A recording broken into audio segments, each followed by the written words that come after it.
YouTube channel. It's me, Teres Nico, si Crisostomo. So today ay mag-aano po tayo. Wala tayong gagawin. So bukas po, mag-1 year na po si Papa. Happy po ako para sa kanya. Pagdadasal ko po siya na alagaan siya ng Diyos, huwag siyang papabayaan. Rest in peace, Papa, I love you. Alam kong nag-aaway tayo minsan, pero love pa rin kita. So, mag-ano lang tayo, magkukwentuhan lang tayo. Wala akong gana magmabilis to, kasi pag yung iba kong videos, diba, wala akong gana. So, yan ako.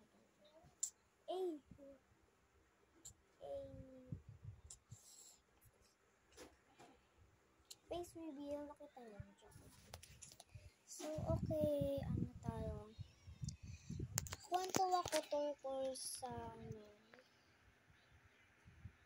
life ko. Char lang. O, parang pwede na rin life. Yun na lang. Okay, myself. So, ang title ng story natin ay myself. Ako, sarili ko. So, ayun nga, 9 years old na ako. Yung pangalan ko ay Teres Nicole. Si Crisostomo yung buong pangalan ko. So, may kapatid akong pangalan Rafael Inigo. Si Crisostomo. Tapos yung mami ko, si Jocelyn Constantino Crisostomo. Ano siya, yung nickname niya, Len. Tapos yung daddy ko, si Oliver Jordan Crisostomo.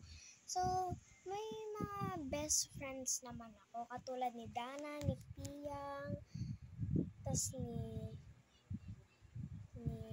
Donna, tas si Kiara at Maxine. Sila yung mga favorite kong best friends na nakilala ko. Yung iba, yung classmates ko na yung katulad ni Dane, ni Ana, ni Kayan, ni Jairen, yun yung mga pero si Jairen at kaya hindi ko sila masyadong nakakausap, pero dati lagi ko silang nakakausap kasi malapit sila sa akin dati. So yun na nga, balik tayo sa story. So since na yung favorite kong gawin kasama yung mga pinsan ko, makipag-bonding sa kanila, maglaro ng mga games na pwede namin laruin na walang kulitan. Kasi bawal, yung kulitan namin minsan nagiging, parang may nagkakasakit na, may nagkakapilay na, ganun.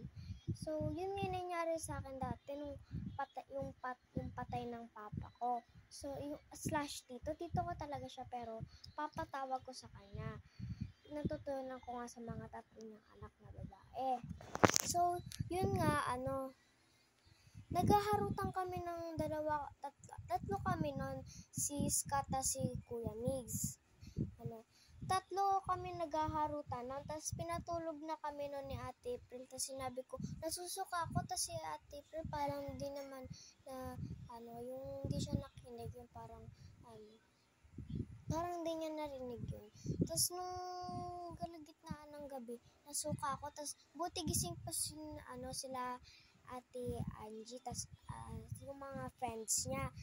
So, yun nga, sinabi niya, lumipat muna daw ako kay Ate Eileen sa kwarto nila. Kasi yung mami ko nun, nasa NE/Nueva Ecija. Kasi pinuntahan nila si Papa Boyet. Nagkalagnat ako nun, si Kuya Migs, tas si Scott. Naligo sila sa ulan, gusto ko rin maligo. Naligo sila sa ulan at baha. Gusto ko rin maligo kasi madaming beses na rin ako naka-experience nun. Pero hindi nila pinayagan. Syempre nga, baka mas lumala pa. Baka magkano pa ako. Sinat pa ako. Sinat ba? Tama ba? Baka lumala pa yung lagnat ko. Yung pala. Hindi ko alam eh. Sorry. So, yun nga, hindi nila pinaligo. Tapos tinabagan ko si Mami gamit yung cellphone ni Papa Mar. Yung iniwan niyang cellphone, tapos ginamit ko yung buti na lang may messenger siya. So, tinawagan ko si Mami.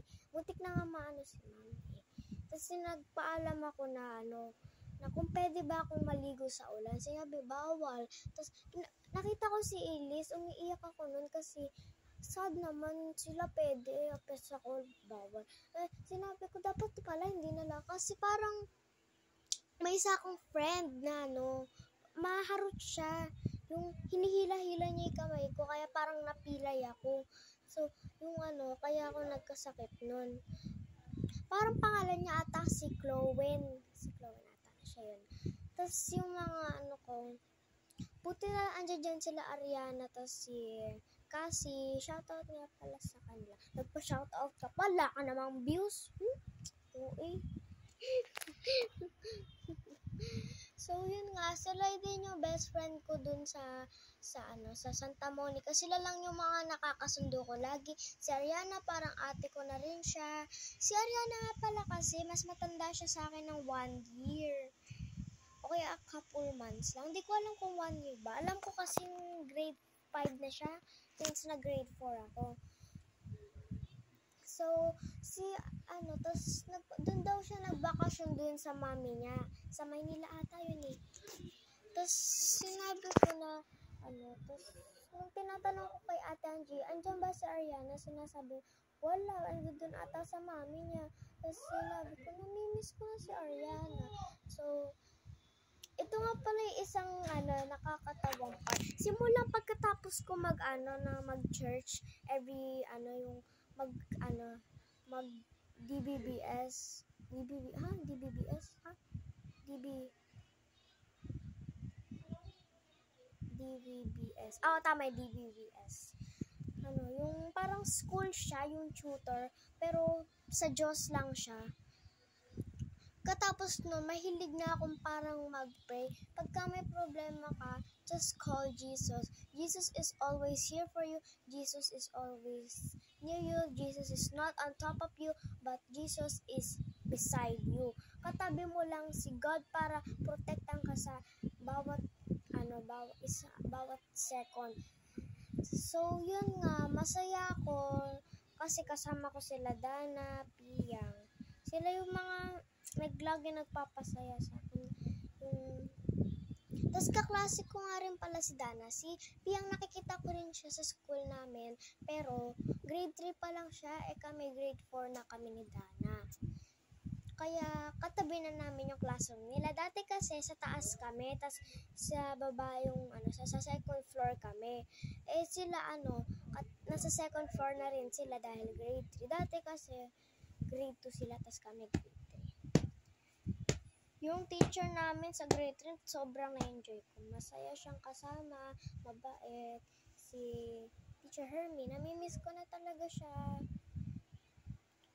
Basta pagka may masakit sa akin, hinihilot niya. Pagka may problema ako, pagka may masakit, paa ko man, ulo ko man, tiyan ko man, niya parang, pagka sa tiyan, baka nabati niya ako. O kaya pag sa paa, hihilutin niya. Masaya ako makasama si Teacher Hermie. Tapos, pagka nakikita niya ako, nagkaroon kami ng eye contact. Sinabi niya, Teres, kumain ka na ba? Sabi ko, opo. Hindi pa po, kakain pa lang po ako. Gaganon ako. So, yung balik natin sa story na nagkasakit ako. Tapos, yung day na yun, nakita ko na si Elise. Nakabalik na si Mami dito sa Hagunoy. Ay, sweet. Hagunoy din pala to.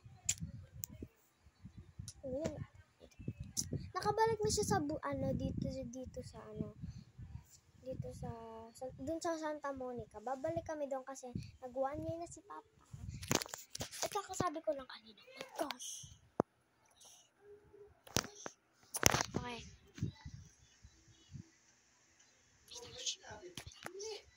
Why? Akala mo ba yogurt yun? Alin? Yung binili natin? Akala mo talaga milk siya? Hindi, yun powder yun eh. Alam mo talaga? Kumain na ako kanina eh. Pero alam mo, yung gusto mo, powder. Alam mo, hindi ka lang kuha. Alam ko yung gusto mo, yung hindi lang gano'n. Oo. Hindi. Konti lang. Nainis lang ako kasi kailangan ko pagupitin. So, yun nga, Yun nga, nagkasakit ako. Kaya pala ako nagkasakit, hindi dahil napilay ako. Yung pala kasi namimiss ko lang mami ko. Kulang, kasi kami, konti lang kami. Yung kasama ko lang doon, si Ate April, si Kuya Bernard, si Ate Tina, si Rafael, ata kasama nila eh. Ay, hindi. Di ko lang kung madami pa kami o konti. Ay, naku, matagal na yung teres. Basta ako masaya kung makasama sila. Mga pala, magkikita ulit kami bukas ni Scott, Kuya Migs. Sana hindi na ulit ako magkasama. Kasi,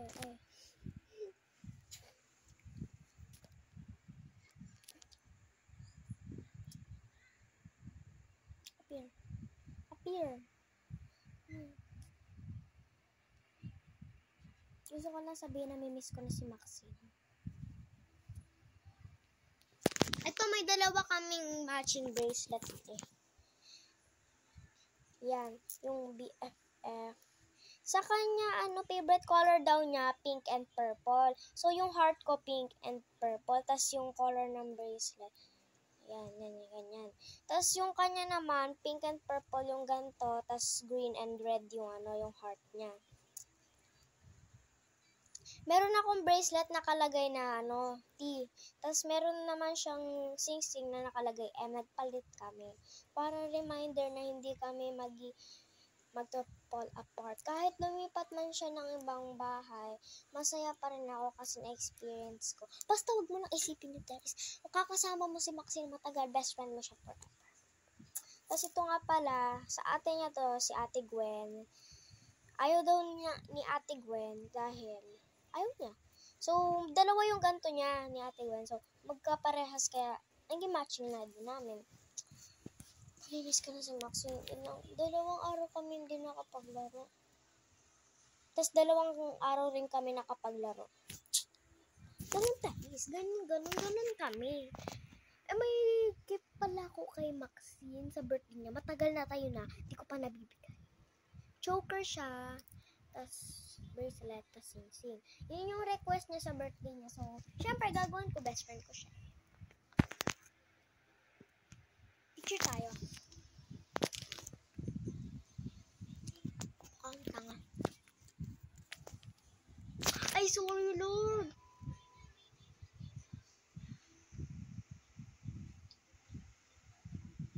Sorry, Lord. Sorry, Lord. Sorry po nagmura ako. Promise po mabawi po ako. Hindi ako magmumura kahit ano man mangyari. Grabe, nagdasal dahil Picture na nga tayo. Picture nga. Nakangas eh. Bored na nga ako. So guys, dito na lang may end yung video namin. Pagod na ako. Bye! Pusod ko. Favorite ko na itong puso. Bye!